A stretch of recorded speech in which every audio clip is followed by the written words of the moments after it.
As many more continue to enjoy the outdoors with the start of the spring season, the chances of running into wild animals increases. But what happens if the animal you run into is in distress or injured?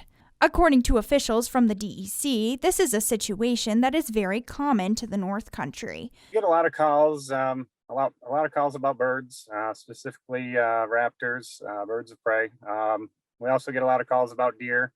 Unfortunately, a lot of times with deer, they're to a point where they cannot be rehabilitated a lot of the times, but we do get a lot of call about deer and birds. The first thing outdoor recreationists should do is contact the local DEC. First, if we can get there in a timely manner, we can bring it to get its the medical help it needs. And once any type of immediate injuries are taken care of, the DEC has a network of wildlife rehabilitators who are permitted through the department, who this animal can be then transferred to and help back to health in a way that it can still be released into the wild.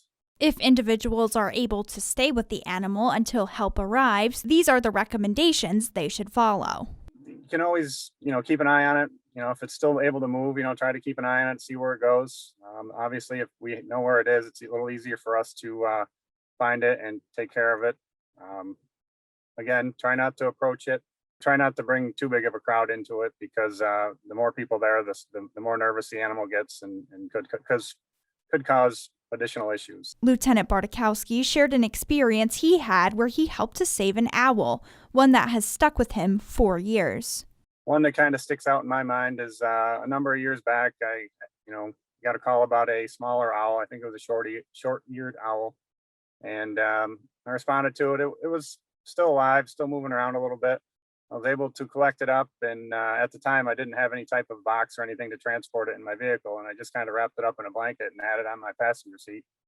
And we hit a bump, and the blanket come off of it, and I look over to it, and it's sitting there, a live animal sitting in my passenger seat looking at me, and I, kind of makes you a little nervous sometimes. Springtime also increases the chances of running into a baby or young animal. And although sometimes these animals may seem abandoned, it's best to let nature do its thing. The old adage says, if you care, leave it there.